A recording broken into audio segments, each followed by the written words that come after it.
Olá, pessoal! Agora, tendência liberal tradicional. A gente vai começar a estudar as tendências liberais, começando, obviamente, pela tradicional. Um ponto importante: existem modalidades diferentes de pedagogia tradicional. A gente pode encontrar, de repente, pedagogias tradicionais confessionais, religiosas, ou pedagogias tradicionais leigas, beleza? Então é importante saber disso. Uma coisa que eu quero colocar aqui para vocês é que a pedagogia tradicional foi a primeira, na verdade, a ser utilizada na educação lá no início da sociedade moderna, né? E ela é dominante até final do século XIX. Então, tendência tradicional.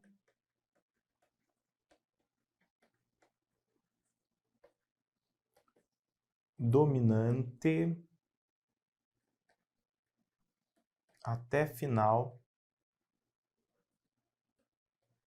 do século XIX. Maravilha? Pensamento burguês. Para superar a situação de opressão própria do antigo regime e ascender a um tipo de sociedade fundada no contrato social, celebrado livremente entre indivíduos, era necessário vencer a barreira da ignorância. Então, era necessário vencer. No caso aqui, a burguesia seria o quê? A nova classe, né? A gente está falando aqui do surgimento de uma nova classe social, a burguesia, e a preocupação, como eu já adiantei para vocês, a preocupação do burguês era a construção de uma sociedade democrática. E como que se constrói uma sociedade democrática? A partir de um ensino sistematizado, né? Então, o sujeito, para poder ser considerado cidadão, até para ele poder lutar por uma nova estrutura social e posteriormente poder ser considerado cidadão e participar da vida produtiva, ele tem que passar pela escola, ele tem que passar pela instrução. Por isso que a gente fala, e repito, que a escola é um projeto burguês, né? Nesse sentido, a escola é um projeto burguês. E a escola, então, como nós já falamos, ela serve para quê? Ela tem essa missão salvífica, missão redentora. Então, escola burguesa.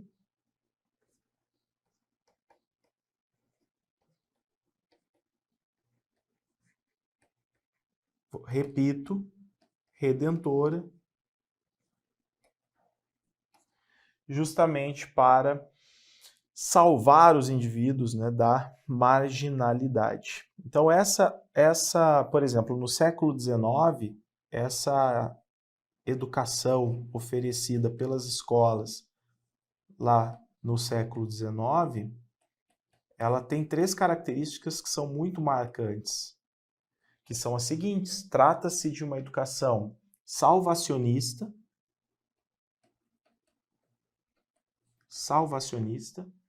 civilizatória e eugênica. Agora, qual é a educação que vai salvar, civilizar e tornar o sujeito produtivo, um membro ativo na sociedade, enfim, educação burguesa, né? Educação burguesa. Então aí nós temos o quê? Uma das bases da educação tradicional leiga. Tá? Então aqui, ó, seria uma educação tradicional, a escola tradicional, a pedagogia tradicional leiga. Vejam que nós também temos os jesuítas, educação tradicional confessional. Foram os principais facilitadores da educação tradicional, educando os povos de acordo com os ensinamentos da doutrina religiosa. Eram especializados no ensino médio e atendiam basicamente a nobreza e a alta burguesia. Aliás, o início da tendência tradicional no Brasil começou justamente com os jesuítas, né? E quando a gente fala dos jesuítas, já ao final, jesuítas,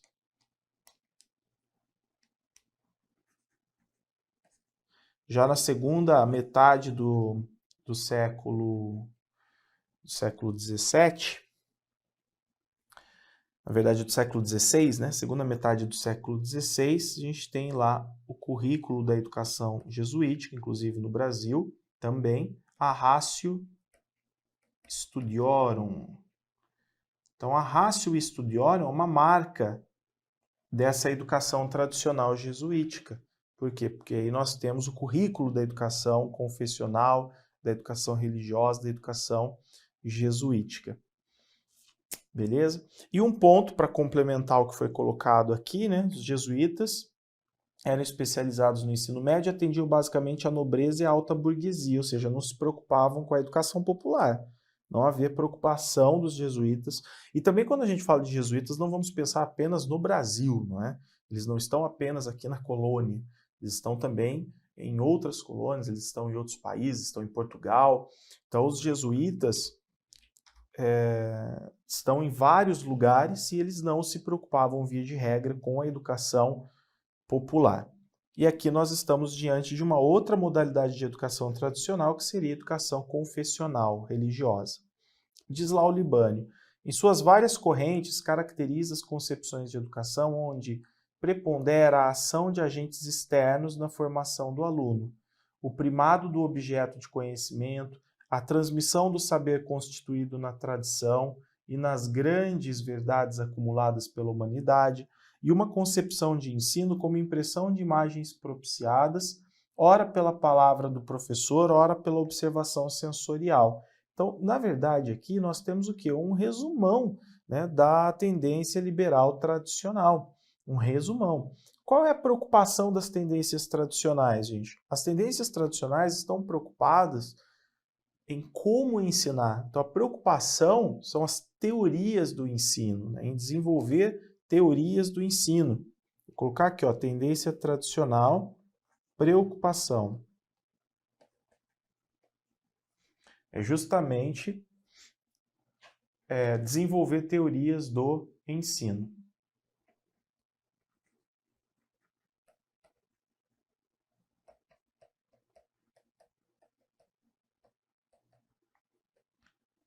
Teorias do ensino.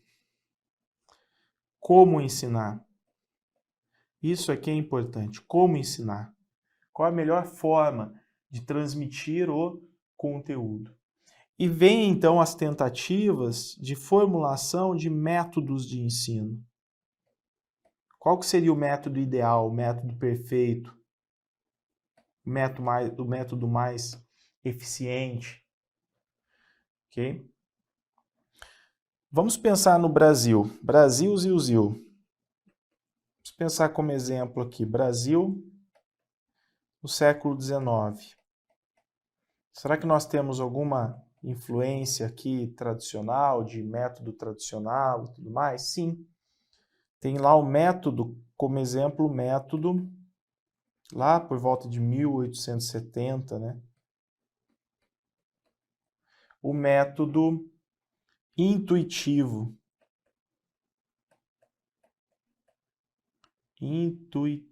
Intuitivo, tá? Que é um método centrado, na época era assim, né? Centrado nas lições de coisas. Então, esse método, ele fica um bom tempo, né, presente na educação brasileira, mais ou menos de 1870 até mais ou menos 1920. Esse método é utilizado na educação básica brasileira. Tá? E qual que é a base dele? Né? Como que está o ensino aqui nesse método intuitivo, que é inclusive utilizado, reproduzido no Brasil? O ensino, ele parte da percepção sensível. Vamos complementar aqui. O ensino parte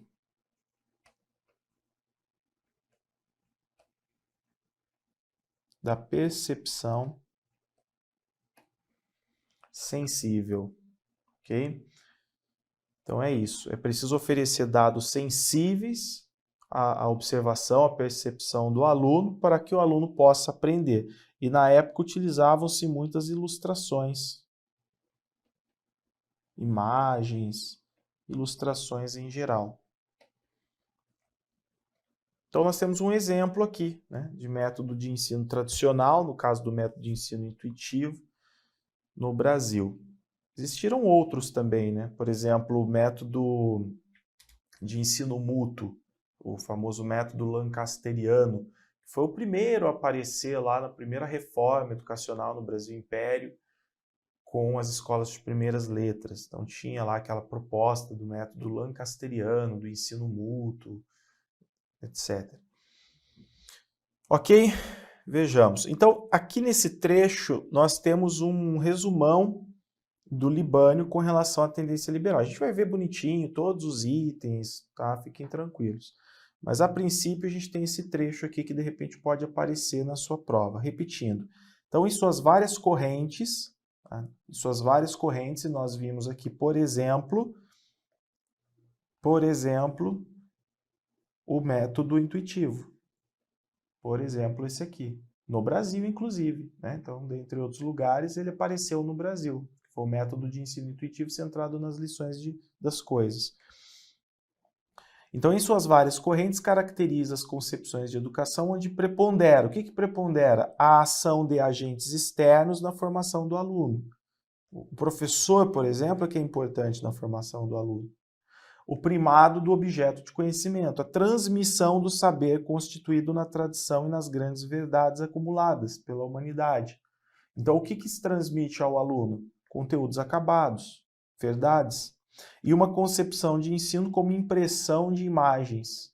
Então, um ensino que parte do sensorial, que é o caso do ensino intuitivo, do método de ensino intuitivo, tá? Que parte da percepção sensível, parte do sensorial.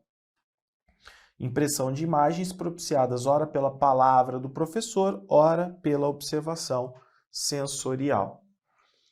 Falando de forma mais específica, inclusive daquilo que nós estamos acostumados a estudar quando a gente fala de pedagogia tradicional, tendência tradicional, então vamos ver como que se caracteriza a didática na pedagogia tradicional de acordo com o Libânio. Trata-se, então, a didática na pedagogia tradicional é uma disciplina normativa, ok? Então, nós temos aqui um conjunto de princípios e regras que regulam o ensino. Vou colocar aqui ponto 1. A atividade de ensinar é centrada no professor. Ponto 2. O professor é que expõe o conteúdo, a matéria. O professor é que interpreta a matéria.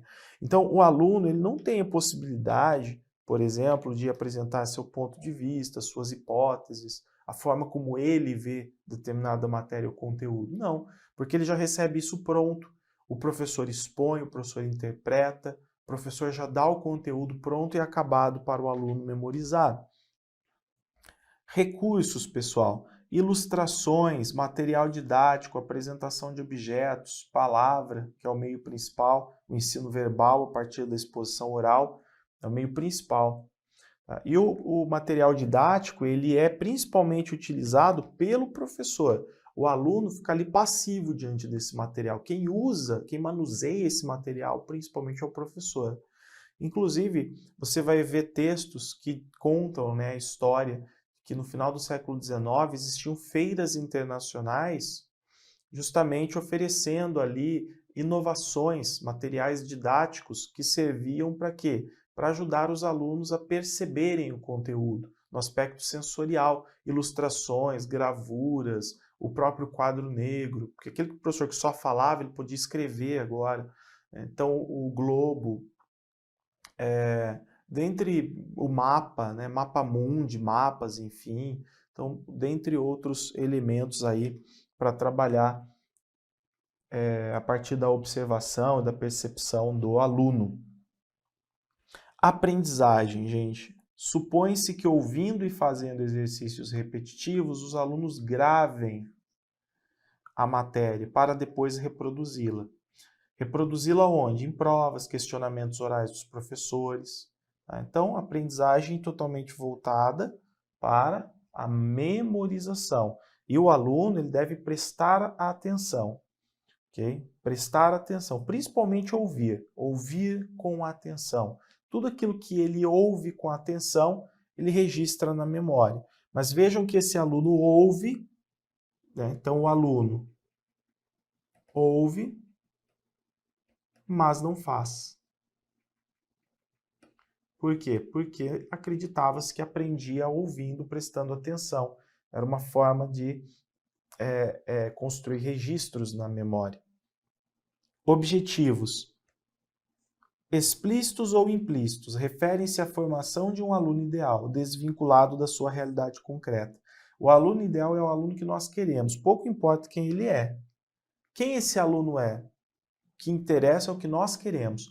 Qual é o cidadão que eu quero formar para atuar nessa sociedade vigente, na sociedade que eu não tenho intenção de transformar? Eu quero que ele se adapte a essa sociedade, ao modelo produtivo, modelo social. Então, qual é esse cidadão? É o sujeito idealizado, tá? É o sujeito idealizado. Então, refere-se à formação de um aluno ideal, desvinculado da sua realidade concreta.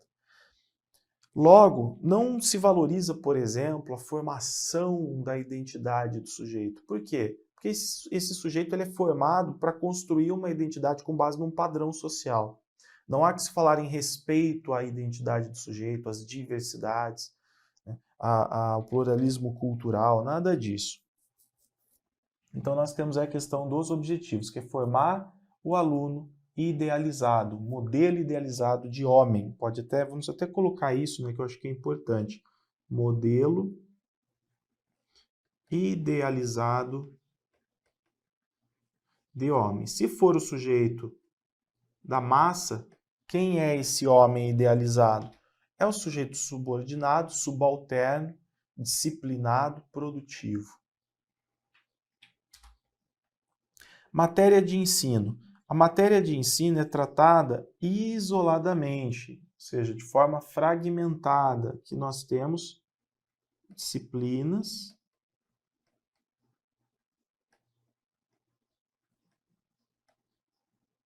fragmentadas, desvinculada dos interesses dos alunos e dos problemas reais da sociedade e da vida.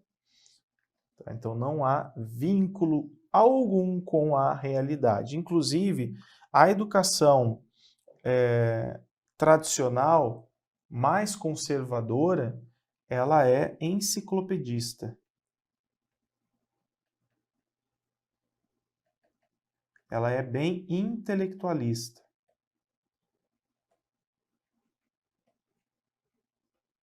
Enciclopedista e intelectualista. Okay? Lembrando que os conteúdos que são ensinados são conteúdos acabados, são verdades absolutas. Método. Dado pela lógica e sequência da matéria. É o meio utilizado pelo professor para comunicar a matéria. Então, por exemplo, nós falamos dos métodos intuitivos, olha eles aqui. Métodos intuitivos. Como que o professor trabalha a partir dos métodos intuitivos? A partir da apresentação de dados sensíveis, de modo que os alunos possam observá-los e formar imagens deles em sua mente. Então, o foco está no como se ensina e não em como se aprende. O professor simplesmente transmite, ele oferece ali as ilustrações, as imagens, ele transmite. E o aluno passivamente retém, prestando atenção. Então, a preocupação, como eu vou apresentar esse conteúdo para o aluno? Como que eu vou ensinar e não como o aluno aprende? Atenção! Aqui diz assim, muitos professores ainda acham que partir do concreto é a chave do ensino atualizado, mas esta ideia já fazia parte da pedagogia tradicional, porque o concreto, mostrar objetos e ilustrações, serve apenas para gravar na mente o que é captado pelos sentidos. O material concreto é mostrado, demonstrado, manipulado, mas o aluno não lida mentalmente com ele, não o repensa, não o reelabora com o seu próprio pensamento. Isso aqui, o repensar mentalmente, o reelaborar, acontece no construtivismo.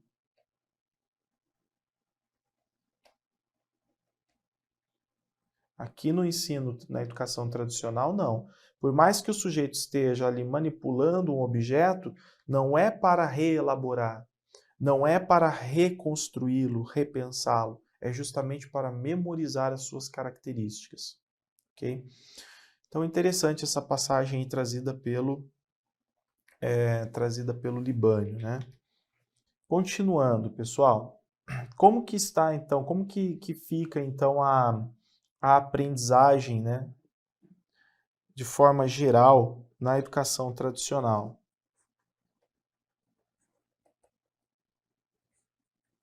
Então essa aprendizagem, ela é receptiva, a partir de... O que representa que o sujeito aprendeu? Memorização. Memorizou, mostrou que memorizou, entende-se que aprendeu. Ainda, ela é mecânica, ela é automática. Mecânica automática, por quê? Porque justamente não se permite esse processo de reelaboração e reconstrução.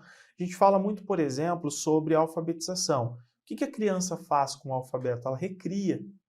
A criança recria o alfabeto, as convenções, o sistema de escrita alfabética, todas as convenções. A criança começa do zero. Ela vai recriando, recriando, e com a ajuda do professor, ela vai se aproximando do sistema de escrita alfabética.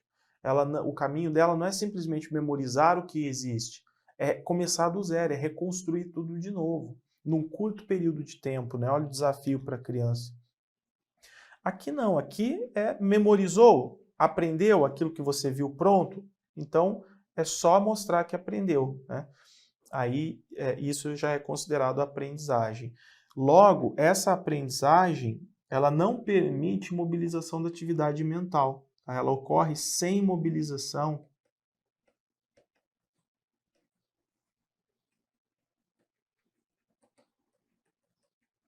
da atividade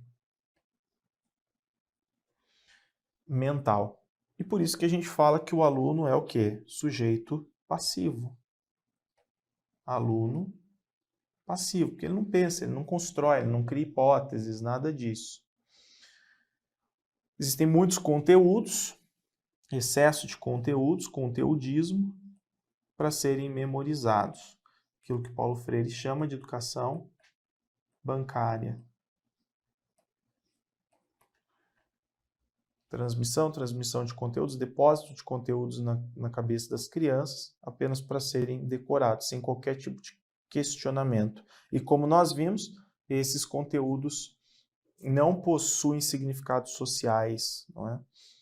Então, eles são desprovidos de significados sociais porque não há nenhuma vinculação desses conteúdos com aquilo que acontece no cotidiano das crianças, nas situações sociais. E aqui eu trouxe aquela tabelinha que você conhece muito bem, que é a tabela síntese da pedagogia tradicional, né? Trouxe a partir do Lucchesi.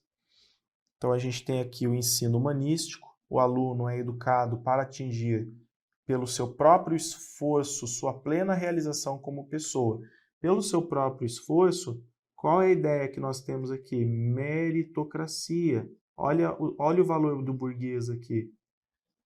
Olha o valor do burguês. Meritocracia. Papel da escola, preparação intelectual e moral dos alunos. Há uma preocupação muito grande com a preparação, com a formação moral dos alunos. Valorização do esforço, meritocracia. Alunos menos capazes devem buscar um ensino profissionalizante. Então, o ensino mais academicista, completo, a formação plena, por exemplo, não é para os estudantes considerados menos capazes. Então, isso é simplesmente determinado sem qualquer análise da sociedade. Será que os alunos que estão dentro de uma escola, eles estão tendo as mesmas oportunidades? Será que eles estão partindo do mesmo ponto antes de falarmos em meritocracia? Não se discute isso. Por quê? Porque os problemas sociais não são de interesse da escola. Conteúdos, conhecimentos acumulados, repassados como verdades absolutas, repassados de forma acabada. Os conteúdos são separados das experiências dos alunos. Métodos, exposição verbal, passo a passo. Então aqui a gente tem, por exemplo, o passo a passo, tendo como base Johann Herbart, que é um dos grandes nomes da educação tradicional, não é? O que o Herbart procura? Ele procura um método eficaz para ensinar todos. É óbvio que quando a gente fala dessa forma, a gente pode recorrer, de repente, pensar em Comênios, né? Mas o Reba, quando ele olha para a educação lá no século XVIII na Europa, ele percebe o quê? Uma educação frágil, uma educação ruim até em termos de qualidade, de ensino, de aprendizagem. Então, a preocupação dele é desenvolver um método científico, um método eficiente para ensinar os alunos. E esse método, ele é organizado a partir de um passo a passo. E com esse método é possível fazer com que os alunos aprendam, não é? E o Reba tem lá os seus sucessores. Na verdade, o método rebatiano tem 4 passos e depois ele é desmembrado, esses 4 passos são desmembrados, tornam-se 5 passos e isso é feito pelos seguidores do Reba posteriormente. Mas o Johann Reba é um nome aí que aparece associado à tendência tradicional. Relação professor-aluno, uma relação de autoridade do professor que exige atitude receptiva. Esse professor é um disciplinador.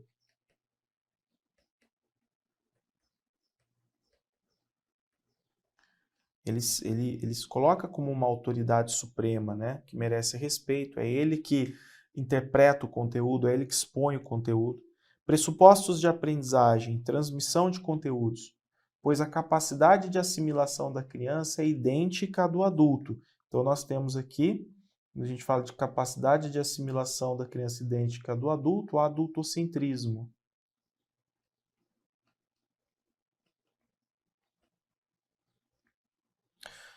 Apenas menos desenvolvida, né? A capacidade da criança é idêntica à do adulto, só que é menos desenvolvida. Então aqui não se considera a lógica da criança. Por que a gente no construtivismo a gente entende que a criança repensa o objeto, reconstrói, reelabora? Porque ela vai construir conhecimento sobre aquele objeto a partir da lógica dela. Aqui isso é desconsiderado, não existe a lógica do pensamento infantil, por exemplo. A criança é um adulto em miniatura. Muito presente ainda nas escolas atuais, beleza? E aqui eu trouxe uma outra tabela para vocês, gente, uma outra tabela síntese da pedagogia tradicional, agora por Maurice Tardif, em que eu não vou ler aqui para vocês, mas ele traz terminologia, como que a pedagogia... O Maurice Tardif é canadense, né? Então ele traz, assim, a partir dos seus estudos, são estudos mais gerais, a gente tem como a educação, a tendência tradicional, a pedagogia tradicional é chamada, por exemplo, além de tradicional, pedagogia fechada, informal, abordagem mecânica, pedagogia enciclopédica, ensino dogmático, pedagogia centrada na escola. Aí vem, qual é a finalidade? Transmitir uma cultura objetiva às novas gerações, formar a criança, modelá-la para a sociedade vigente. Os valores são muito objetivos, né? Ou seja, o que é valor objetivo? Ele é muito padronizado. Já existe o que é o certo, o que é o errado, o que é o belo, o que é o feio, o que é bom, o que é ruim, okay? O que é aceitável, o que não é aceitável. Isso já está tudo organizado, padronizado e é simplesmente transmitido. E faz parte também da formação moral do aluno, né? O método é educar de fora para dentro, o aluno é passivo. Ponto de partida, o sistema objetivo da cultura, que se recorta em partes e devem ser assimiladas pela criança. Então a criança aprende conteúdos bem fragmentados. Pedagogia do esforço, a criança precisa se esforçar, meritocracia. Escola passiva, a criança segue um modelo, sempre um modelo, volta, é enciclopedismo. Tá? Concepção de criança, a criança é como cera mole, que é a ideia da criança que é moldada. A criança que entra na educação não sabe nada, ela é uma folha de papel em branco. Tá? Então é a visão empirista, uma folha de papel em branco. Ali é que ela vai aprender, ela não carrega nada.